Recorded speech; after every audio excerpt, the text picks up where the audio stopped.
اعوذ باللہ من الشیطان اللعین الرجیم بسم اللہ الرحمن الرحیم الحمد للہ رب العالمین الصلاة والسلام علی اشرف الانبیاء والمرسلین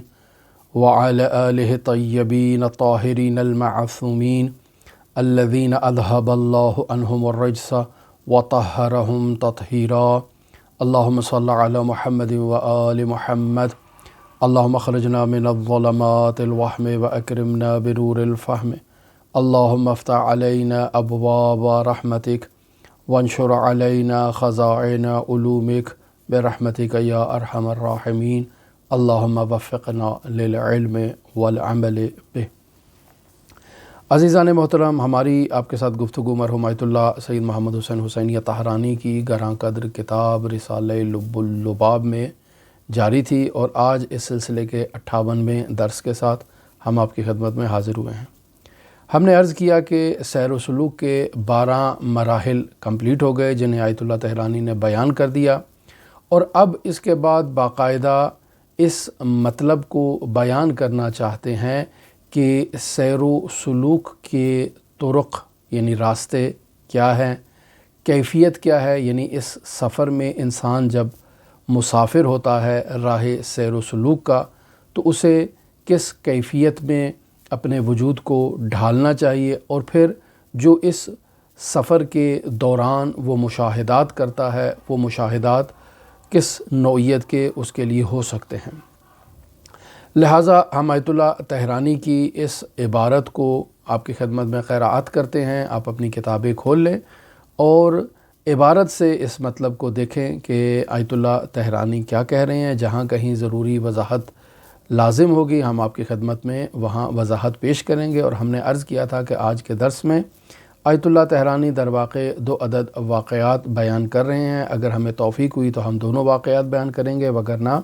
ایک ہی واقعے پر اکتفا کریں گے۔ مطلب کچھ اس طرح سے ہے، فرماتے ہیں چون شرح عوالم 12 یہ سلوک معلوم شد، یعنی جب ہم نے سیر و سلوک کے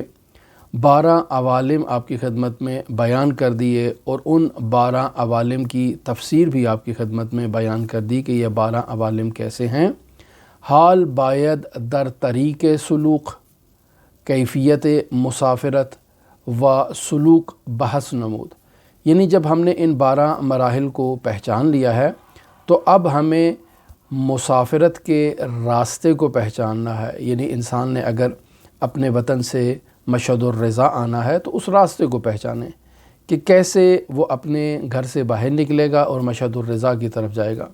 تو یہاں انسان نے سیر و سلوک کرنا ہے تو اس کو اس راستے کو پہچاننا ہے جس راستے پر اس نے سفر کرنا ہے، اور پھر جب انسان اپنے گھر سے نکلے گا تو یقینی بات ہے کہ سفر میں اسے کچھ چیزوں کی رعایت کرنا ہوگی جسے کیفیت مسافرت کہتے ہیں۔ تو انسان نے کس انداز میں اپنے سفر کا آغاز کرنا ہے اور کس انداز میں اپنی منزل مقصود تک پہنچنا ہے، اس چیز کو کیفیت مسافرت کہتے ہیں۔ اور پھر انسان جب سفر کا آغاز کرتا ہے تو اس سلوکی سفر میں جو نظارے مشاہدہ کرتا ہے وہ نظارے کس نوعیت کے ہوں گے۔ پس آیت اللہ فرماتے ہیں حال باید طریق و کیفیت مسافرت و سلوک بحث نمود، یعنی ہم نے ان 3 موضوعات پر بحث کرنی ہے۔ ایک طریق ہے یعنی راستے، ایک کیفیت ہے مسافرت کی، اور تیسرا خود سلوک ہے۔ لہٰذا آیت اللہ طہرانی فرماتے ہیں در اینجا 2 بیانس، یعنی 2 طرح سے ہم اس مطلب کو بیان کریں گے۔ یکی شرح اجمالی و دیگری شرح تفصیلی، یعنی ایک دفعہ ہم آپ کی خدمت میں اس سیر و سلوک کو بطور اجمال پیش کریں گے، اور پھر ایک مرتبہ انہی مسائل کو جو ہم نے آپ کی خدمت میں بیان کیے یعنی طریق، کیفیت اور سلوک، ان کو ایک دفعہ اجمال کے طور پر بیان کریں گے مختصر انداز میں، اور ایک دفعہ تفصیلی طور پر آپ کی خدمت میں بیان کریں گے۔ لہٰذا فرماتے ہیں شرح اجمالی طریق و کیفیت سلوک اللہ، یعنی انسان نے جب سیر و سلوک کرنا ہے تو وہ راستہ جو انسان کو اللہ تبارک و تعالیٰ تک پہنچا دے گا وہ راستہ اجمالی طور پر ہم آپ کی خدمت میں بیان کریں، اور وہ کیفیت کیا ہونی چاہیے خداوند متعال تک پہنچنے کی وہ بھی آپ کی خدمت میں بیان کریں گے۔ لہٰذا فرماتے ہیں لزوم جستجوی دلیل در اثبات حقائق دین، یعنی پہلا مرحلہ جسے آیت اللہ طحرانی یہاں پر بیان کرنا چاہ رہے ہیں وہ یہ ہے کہ ہر سالک کے لیے یہ ضروری ہے کہ وہ دینی حقائق کو پہچاننے کے لیے اور انہیں اپنے لیے ثابت کرنے کے لیے دلیل کی تلاش کرے، یعنی انسان مقلد نہ ہو، کوئی بھی مقلد سالک نہیں ہو سکتا۔ ہماری بات اعتقادات میں ہو رہی ہے، اسے آپ فروعات میں منتقل نہ کریں۔ لہٰذا فرما رہے ہیں لزوم جستجوی دلیل، یعنی ایک سالک کے لیے دلیل کو تلاش کرنا و ثابت کرنا حقائق دین کو، یعنی دین کے حقائق کو ثابت کرنا اور ان کے لیے دلیل قائم کرنا، یہ ایک سالک کے لیے لازمی ہے۔ لہٰذا بیان اول بیان کلی، یعنی پہلا جو بیان فرما رہے ہیں اس سلسلے میں وہ ایک عام بیان ہے، کلی بیان ہے۔ کیا کہتے ہیں؟ یعنی کلی طور پر اولین چیزی کے برسالک لازم است، یعنی سیر و سلوک کا جو مسافر ہے، جو سالک ہے، اس پر پہلی چیز جو لازم ہے کہ در مقام تفحص و تجسس ادیان و مذاہب برآمدے، یعنی ایک سالک کے لیے سب سے پہلے ضروری ہے کہ وہ سیر و سلوک کا آغاز کرنے سے پہلے وہ مختلف ادیان کے بارے میں تحقیق کرے، جستجو کرے اور ان ادیان کے بارے میں تحقیق و جستجو برہانی انداز میں کرے، یعنی دلیل کے ساتھ وہ تحقیق و جستجو کرے۔ اور کس حد تک جستجو کرے؟ و بمقدار وسع و استعداد خود کوشش و سعی مبذول دارد، یعنی جتنی اس کی قابلیت ہے، جتنی اس کی علمی صلاحیت ہے، جتنی اس کی توان ہے، اپنی صلاحیت کو مد نظر رکھتے ہوئے، اپنی وسعت کو مد نظر رکھتے ہوئے یہ شخص جد و جہد کرے گا، کوشش کرے گا، دلیل تلاش کرے گا۔ سوال یہ پیدا ہوتا ہے کہ مختلف مذاہب میں دلیل تلاش کرنے کی وجہ کیا ہے؟ فرماتے ہیں تا وحدت یگانگی خداوند متعال و حقیقت رہنمائی اورا دریابت، یعنی انسان مختلف ادیان میں تحقیق کر رہا ہے اور اس تحقیق کا بنیادی مقصد یہ ہے کہ وہ خداوند متعال کی وحدت کو دلیل اور برہان کے ساتھ درک کر لیں، اور پھر خداوند متعال اپنے ہر بندے کی رہنمائی کرتا ہے، اپنے ہر بندے کی ہدایت کرتا ہے۔ اس رہنمائی اور ہدایت کی حقیقت کو یہ سالک کیا ہے؟ درک کر لے۔ لہٰذا فرماتے ہیں تا مقام وحدت و یگانگی مذاہب برآمدے، تاکہ انسان اس مطلب کو درک کر لے کہ خداوند متعال وحدت رکھتا ہے، یگانگی رکھتا ہے، یکتائی رکھتا ہے، و حقیقت رہنمائی اورا دریابت، اور خداوند متعال جو اپنے بندوں کی رہنمائی کرتا ہے، ہدایت کرتا ہے، انسان اس ہدایت کو بھی درک کر لے کہ وہ کسی بندے کو جو اس کی تلاش میں نکلتا ہے اسے خالی نہیں چھوڑتا ہے۔ لہٰذا ہم نا امید نہ ہوں، ہم جو سیر و سلوک کا سفر کرنا چاہتے ہیں، ہمیں نا امیدی ویسے بھی جو ہے وہ انسان کو خود گناہ کبیرہ ہے، خود کفر کی طرف انسان کو لے جاتی ہے۔ ایک سالک کو کبھی نا امید نہیں ہونا چاہیے کسی بھی وقت۔ لہٰذا ہم یہ جو گفتگو رسالہ لب اللباب سے بیان کر رہے ہیں، لوگ سننے کے بعد کہتے ہیں یہ آیت اللہ بہجت تھے، یہ آغا قاضی تھے، یہ آغا محمد علی بروجردی تھے، یا اس قسم کی جو شخصیات تھیں یہ ان کے بس کی بات ہے، ہمارے بس کی بات نہیں ہے۔ یہ عزیزان خود نا امیدی ہے۔ انسان کو کسی بھی مرحلے میں خداوند متعال سے نا امید نہیں ہونا چاہیے، انسان کو جستجو کرنی چاہیے، انسان کو جد و جہد کرنی چاہیے، انسان کو تلاش کرنی چاہیے، تاکہ خداوند متعال اسے اپنی طرف رہنمائی کے راستے خود دکھائے، چونکہ ہدایت خداوند متعال کی طرف سے ہے، وہ ہدایت عطا کرتا ہے، ہادی وہ ہے۔ لہٰذا انسان اپنے ہادی سے نا امید نہ ہو بلکہ اس سے ہمیشہ امید لگا کے رکھے۔ فرماتے ہیں اگرچہ بے صرف گمان و مجرد رجحان باشد، یعنی انسان جب دلائل کی تلاش میں نکلتا ہے تو مختلف دلائل میں اس کا گمان یہ ہوتا ہے کہ یہ دلیل باقی دلائل سے زیادہ پختہ ہے، یا یہ دلیل باقی دلائل سے زیادہ رجحان رکھتی ہے اور ارجح ہے؟ اگر انسان اس حد تک بھی جو ہے وہ برہان قائم کر لے تو یہ اس کے لیے کافی ہے۔ پھر فرماتے ہیں پس از تصدیق علمی یا ظنی از کفر خارج شدے، یعنی سالک جب ادیان کے بارے میں تحقیق کر رہا ہے، خداوند متعال کی وحدت کے بارے میں تحقیق کر رہا ہے اور اس کی ہدایت کے حقیقی ہونے کے بارے میں تحقیق کر رہا ہے، تو اب اس تحقیق کے نتیجے میں یہ سالک یا تو علمی دلیل تک پہنچ جائے گا یا پھر جیسے آیت اللہ نے فرمایا ظنی دلیل تک پہنچ جائے گا کہ جو ایک گمان کی حد تک ہے۔ تو اس دلیل کے ذریعے سے یہ سالک جو ہے وہ دائرہ کفر سے باہر نکل آئے گا، موحد ہو جائے گا، خداوند متعال کی وحدانیت کو تسلیم کر لے گا۔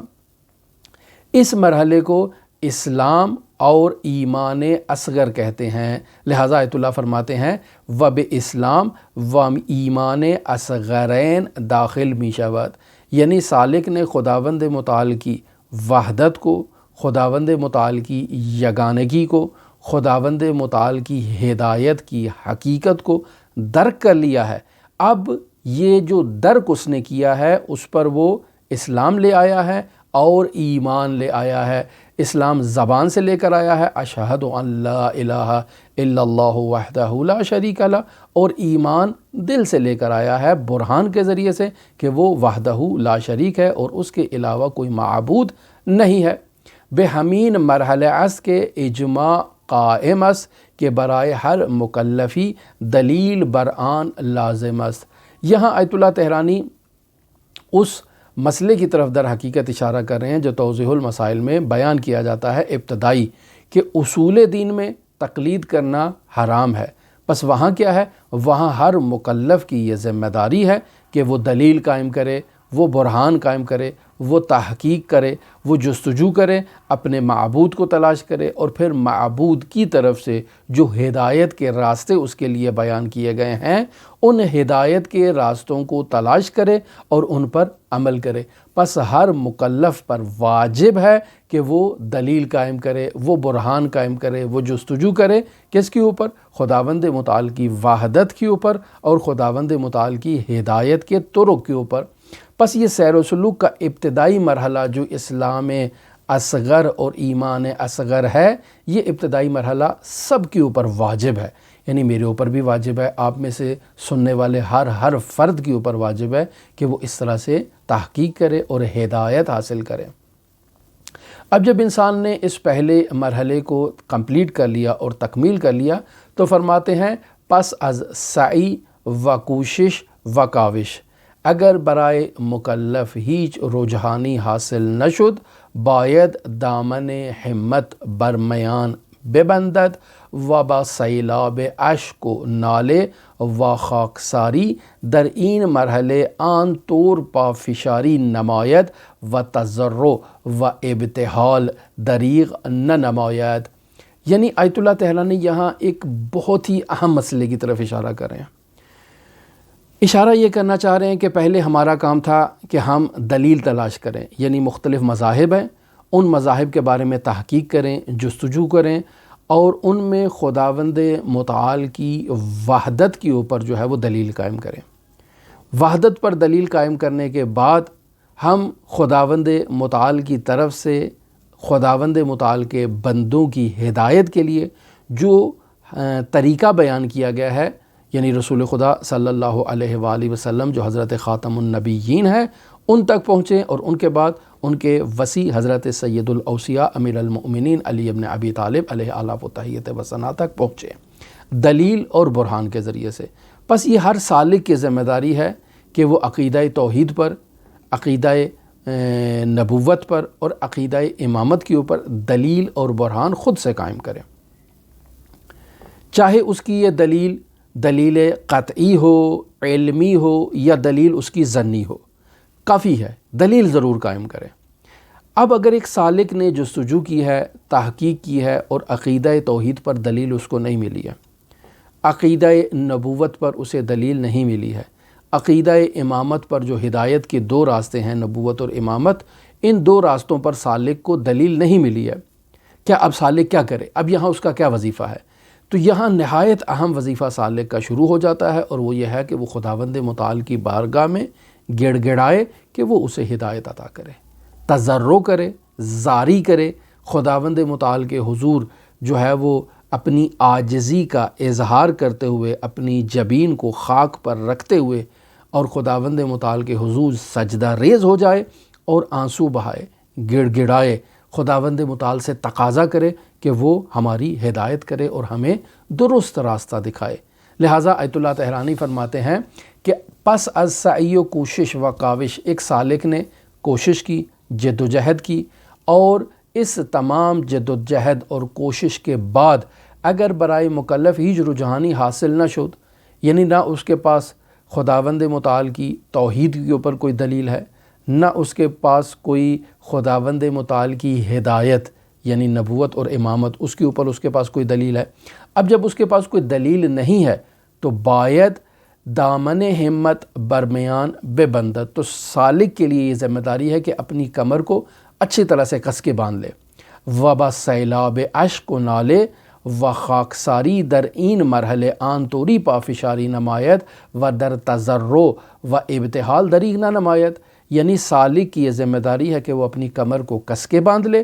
اور پھر خداوند متعال کے حضور حقیقت کی تلاش کے لیے، جو حقیقت توحید ہے، جو حقیقت ہدایت ہے یعنی نبوت اور امامت، اس حقیقت کی تلاش میں اپنی آنکھوں سے سیلاب جاری کر دے آنسوؤں کا، اس قدر گریہ کرے،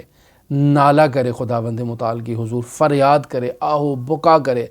اور اس قدر اپنی عاجزی کا اور خاکساری کا اظہار کرے تاکہ خداوند متعال اس کے لیے یہ دروازے کھول دے۔ یعنی اس قدر انسان سالک پافشاری کرے، اس قدر پائیداری کا مظاہرہ کرے، اور اس پافشاری اور پائیداری میں سالک جو ہے وہ تضرع یعنی گڑ گڑانا اور ابتحال یعنی زاری کرنا، ہمارے ہاں بھی اردو میں استعمال ہوتا ہے گریہ و زاری کرنا، یعنی انسان آہو بکا کرے، انسان نالے کرے، انسان فریاد کرے، اس سے سالک کو دریغ نہیں کرنا چاہیے۔ جب سالک خداوند متعال کے حضور عاجزی کا اظہار کرے گا، خداوند متعال کے حضور گڑ گڑائے گا، آنسو بہائے گا، تب بالاخر راہی برائے او مفتوح گردد، تو جو خداوند متعال کے حضور اس طرح سے عاجزی کا مظاہرہ کرے گا، اس طرح سے گڑ گڑائے گا، تو خداوند متعال اس کے لیے دروازے کھول دے گا، راہ برائے او مفتوح گردد، اس کے لیے راستہ کھل جائے گا۔ چنانچہ در حالات حضرت ادریس علی نبینا و علیہ السلام و مریدان اون چنین معصور است، یعنی آیت اللہ طہرانی کہتے ہیں کہ یہی روش جو ہم آپ کو بتا رہے ہیں، یہی روش حضرت ادریس علی نبینا و علیہ آلاف و تحیت و ثنا اور ان کے عقیدت مندوں کی تھی۔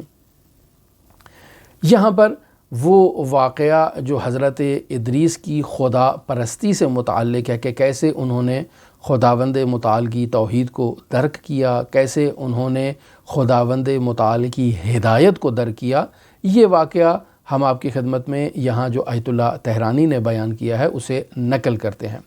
لیکن اس واقعے کو بیان کرنے سے پہلے اس مطلب کی طرف توجہ کریں کہ ایک سالک کا رونا، ایک سالک کا گڑ گڑانا اسے کیا فائدہ پہنچاتا ہے، یہ ایک سوال ہے۔ یہاں آیت اللہ طہرانی فرماتے ہیں تاثیر تضرع و ابتحال در حصول ایمان بعالم معنی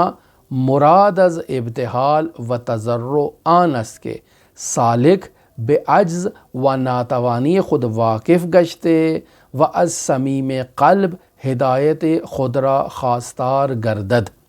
یہاں فرما رہے ہیں کہ یہ جو انسان سالک خداوند متعال کی بارگاہ میں گڑ گڑاتا ہے، گریہ و زاری کرتا ہے تاکہ اسے ایمان کا وہ مرتبہ نصیب ہو جائے، خداوند متعال اسے اپنی توحید کی طرف اور اپنی ہدایت کے راستوں کی طرف اس کی رہنمائی کر دے، اس کا کیا فائدہ ہے؟ فرماتے ہیں تاثیر تضرع و ابتحال در حصول ایمان بعالم معنی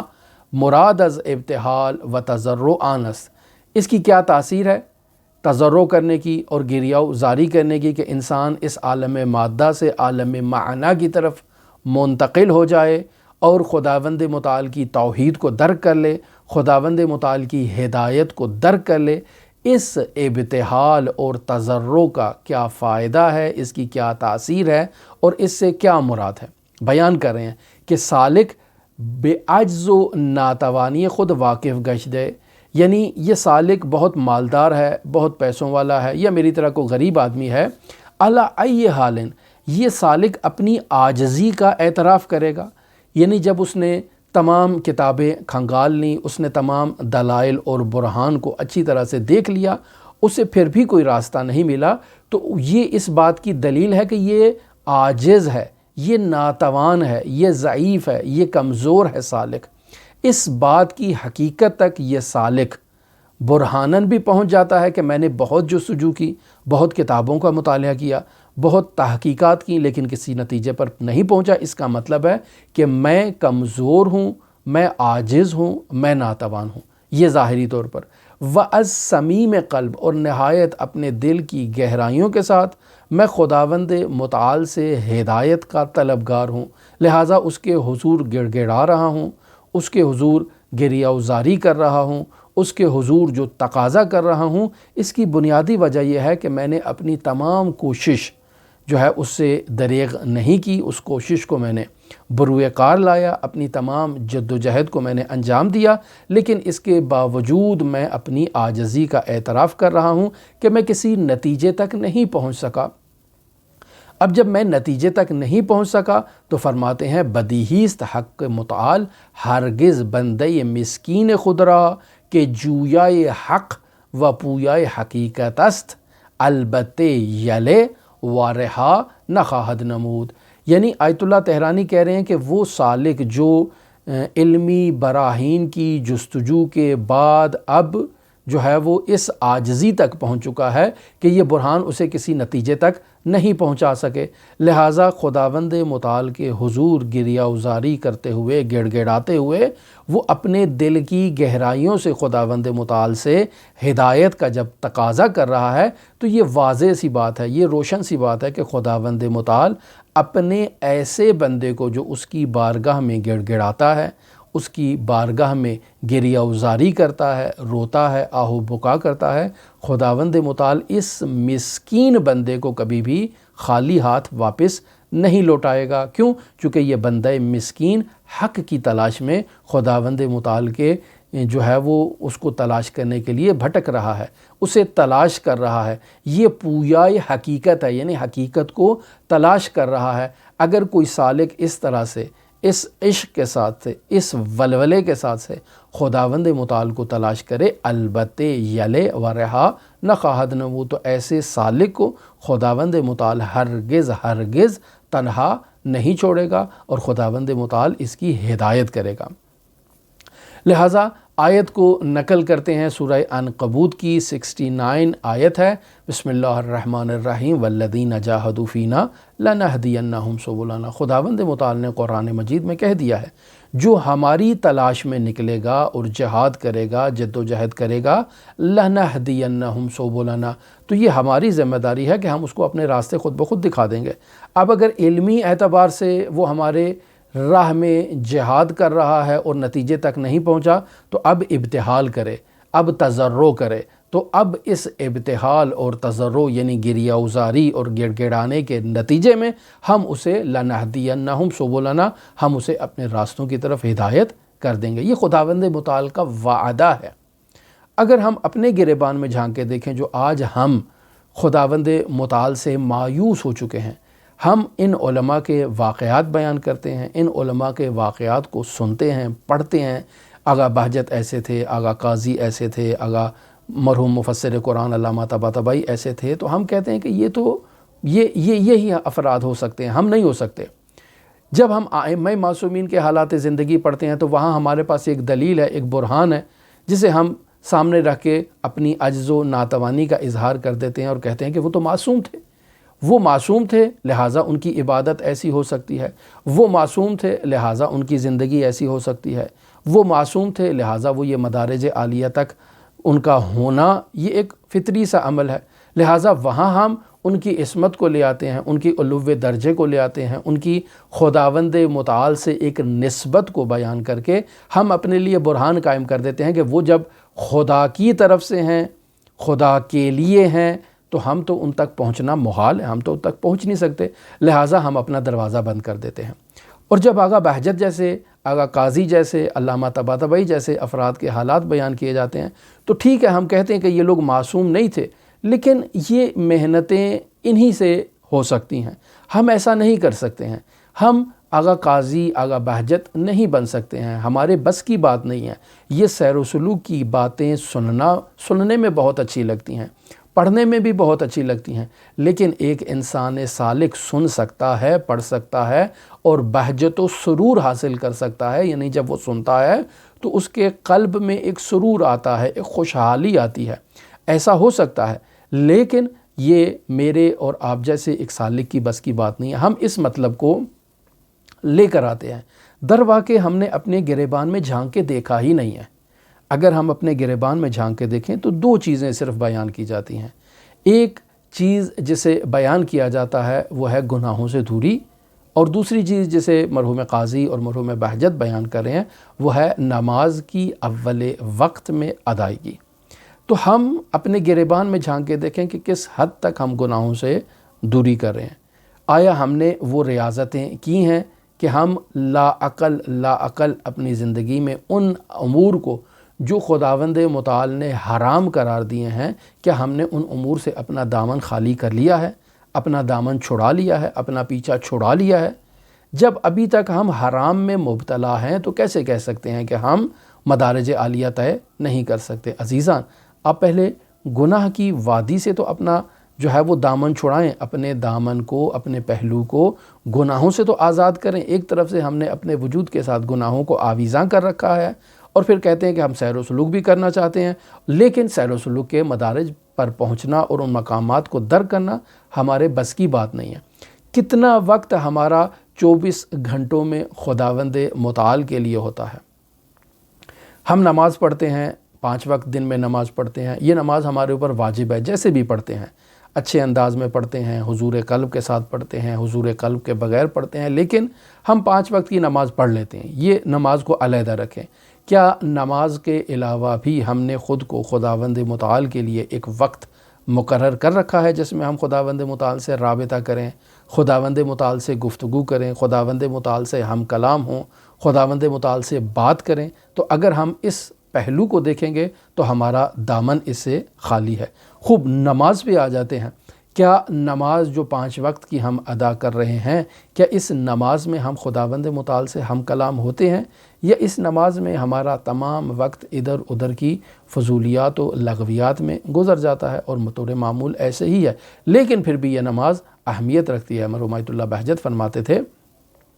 کہ یہ جو آیت اللہ علی قاضی طباطبائی رحمۃ اللہ علیہ نے بیان کیا ہے کہ جو شخص اول وقت میں نماز کو ادا کرتا ہے، اگر وہ مدارج عالیہ تک نہیں پہنچتا تو وہ آئے اور آ کر مجھے قاضی کو لعن کرے، تو کیا اس سے مراد حضور قلب کی نماز ہے؟ فرماتے نہیں، یہی معمولی نماز جو میں پڑھ رہا ہوں، جو آپ پڑھ رہے ہیں۔ ابتدا میں اگر ہم نماز کو اول وقت میں ادائیگی پر اگر پابندی کریں گے تو درست ہے، ہماری نماز یہی ہلکی پھلکی سی نماز ہوگی جس میں کسی قسم کی توجہ موجود نہیں ہے، حضور قلب موجود نہیں ہے، جس میں عاجزی اور خشوع موجود نہیں ہے۔ اول میں ایسا ہی ہوگا، لیکن آہستہ آہستہ جب ہم نماز کو پابندی کے ساتھ اول وقت میں ادا کریں گے تو تقویناً خداوند متعال ہماری نماز کے اندر جو ہے وہ خود بخود راستے کھولتا جائے گا، تمام گرہیں جو موجود ہیں اسے کھولتا جائے گا، اور خداوند متعال ہمارے لیے آسانیاں پیدا کرے گا۔ بس ہمارے لیے ضروری ہے کہ ہم نماز میں یا نماز کے علاوہ اپنے اوقات میں ایک وقت تو خداوند متعال کے لیے مخصوص کریں کہ جس میں ہم اس سے رابطہ کریں، جس میں ہم اس سے گفتگو کریں، جس میں ہم اس کے حضور روئیں اور گڑ گڑائیں کہ وہ ہمیں اپنا راستہ ہدایت عطا کرے۔ یعنی ہمیں رسول خدا کی طرف اس نے رہنمائی کر دی جو خاتم النبیین حضرت سید الاوصیاء امیر المومنین علی ابن ابی طالب تک تو رہنمائی کر دی، لیکن رسول خدا کی سلوک اور حضرت سید الاوصیاء کی سلوک کی طرف رہنمائی کے لیے بھی ہمیں گڑ گڑانا ہوگا، ہمیں خداوند متعال سے تقاضا کرنا ہوگا۔ ہم نے آج تک اپنی زندگی میں کتنا وقت عاجزی کے ساتھ خداوند متعال کے حضور اس سیر و سلوک کے لیے مطالبہ کیا ہے؟ یقینی بات ہے ہم نے مطالبہ نہیں کیا۔ جب مطالبہ ہی نہیں کیا تو ہم کیسے تقاضا کر سکتے ہیں کہ خداوند متعال ہمیں وہ مدارج عالیہ عطا کرے جو خداوند متعال نے ان بزرگ ہستیوں کو عطا کیا؟ یہاں آیت اللہ تہرانی باقاعدہ ایک گفتگو کو نقل کر رہے ہیں جو مرحوم مفسر قرآن علامہ محمد حسین طباطبائی رحمۃ اللہ علیہ اور حضرت ادریس علی نبینا و آلہ و علیہ السلام سے متعلق ہے۔ لہٰذا فرماتے ہیں آیت اللہ تہرانی یہاں پر لکھتے ہیں، بے یاد دارم ہنگامی کے در نجف اشرف تحت تربیت اخلاقی و عرفانی مرحوم حاج مرزا علی قاضی رضوان اللہ علیہ بودیم، یعنی در واقع یہ متن تو مفسر قرآن علامہ محمد حسین طباطبائی کا ہے جسے آیت اللہ تہرانی تحریر کر رہے ہیں۔ لہٰذا مفسر قرآن کہہ رہے ہیں کہ مجھے اچھی طرح سے یاد ہے کہ جب ہم نجف اشرف عراق میں تھے اور اس وقت مرحوم سید علی قاضی طباطبائی رضوان اللہ علیہ کی اخلاقی اور عرفانی تربیت میں تربیت حاصل کر رہے تھے، تو اس وقت کی بات ہے کہ سحرگاہی بر بالے بام بر سجاد عبادت نشست بودم، تو سحر کے وقت میں اپنے گھر کی چھت پر مصلی عبادت بچھا کر خداوند متعال کی عبادت میں مصروف تھا۔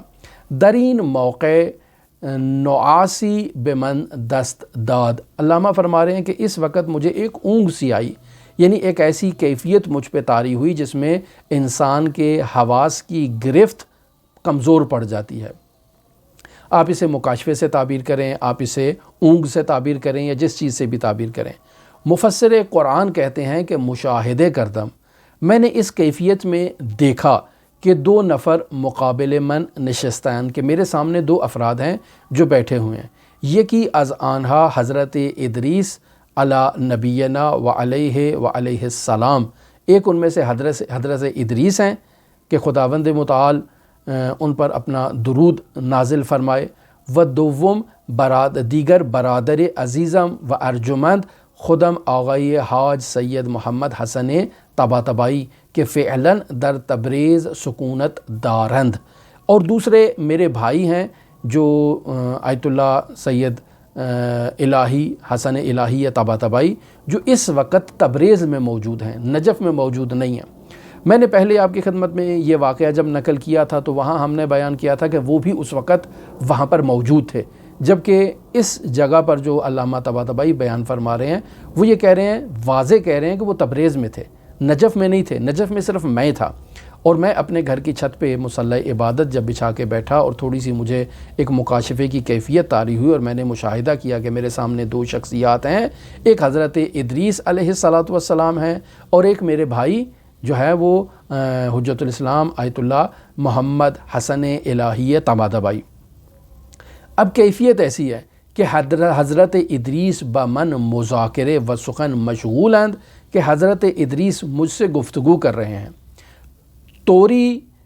بود کہ ایشان القائے کلام می نمودن، لیکن ایک ایسے انداز میں تھی کہ ان کے ہونٹ ہل رہے تھے، وہ گفتگو کر رہے تھے، و تکلم و صحبت می کردن، یعنی وہ بات کر رہے تھے، ولی سخنان ایشان بے واسطہ کلام آغای اخوی استعما می شد، یعنی حضرت ادریس کے ہونٹ ہل رہے تھے، وہ گفتگو کر رہے تھے، وہ تکلم کر رہے تھے، لیکن ان کا کلام منعقد ہو رہا تھا میرے بھائی کے وجود سے، یعنی جو آغای حسن الہی طباطبائی وہاں پر موجود تھے، ان کے وجود سے وہ آواز نکل رہی تھی جسے میں سن رہا تھا کہ حضرت ادریس مجھے کیا کہنا چاہ رہے ہیں۔ یہاں پر حضرت ادریس علیہ الاف التحیت و ثنا مفسر قرآن کے لیے اپنی سیر و سلوک کے جو روش ہے اور جو طریقہ کار ہے اس کے بارے میں بیان کرتے ہیں،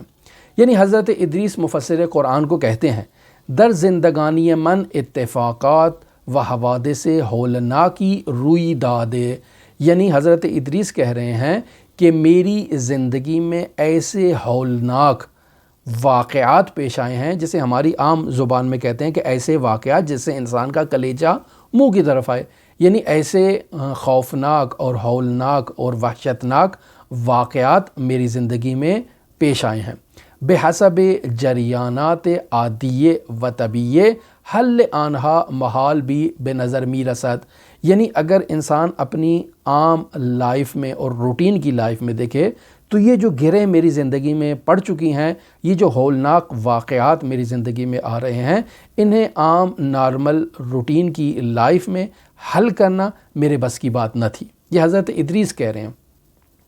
وَعَز ممتنعات شمرد میشود، اور ان کا حل ممتنع تھا، یعنی ممکن ہی نہیں تھا کہ میری زندگی سے یہ گرہیں جو ہیں وہ کھل جائیں، یہ جو ہولناک قسم کے اتفاقات ہیں یہ برطرف ہو جائیں، ایسا ممکن ہی نہیں تھا بطور عادی و طرق عادی۔ ولی ناگہان برائے من حل شدے، لیکن اچانک وہ تمام مشکلات میرے لیے حل ہو گئیں۔ جب ایسا ہوا تو میں نے دیکھا کہ عام روٹین لائف میں اگر اسباب مادیہ کو مد نظر رکھا جائے تو ان کا حل ممکن تھا، یعنی ناممکن تھا، لیکن اب یہ حل ہو گئے ہیں، تو اس کا مطلب ہے کہ اس عالم مادہ سے مافوق ایک عالم موجود ہے کہ جس کی وجہ سے یہ مشکلات میرے لیے حل ہوئی ہیں۔ روشن شد، حضرت ادریس کہتے ہیں کہ میرے لیے یہ بات واضح ہو گئی کہ مافوق اسباب و مسببات عادیہ از عالم غیب حل این عقدہا نمودے، یعنی ان اسباب مادیہ اور ان مسببات مادیہ کے مافوق عالم غیب میں جو ایک عوالم موجود ہیں، وہاں سے میرے لیے یہ گرہیں کھل گئی ہیں اور میرے زندگی سے یہ ناخوشگوار واقعات اور یہ ہولناک قسم کے جو واقعات ہیں یہ وہاں سے برطرف ہوئے ہیں۔ ورفع این مشکلات فرمودے، اور وہ عالم غیب نے میرے لیے یہ مشکلات حل کی ہیں۔ وَإِن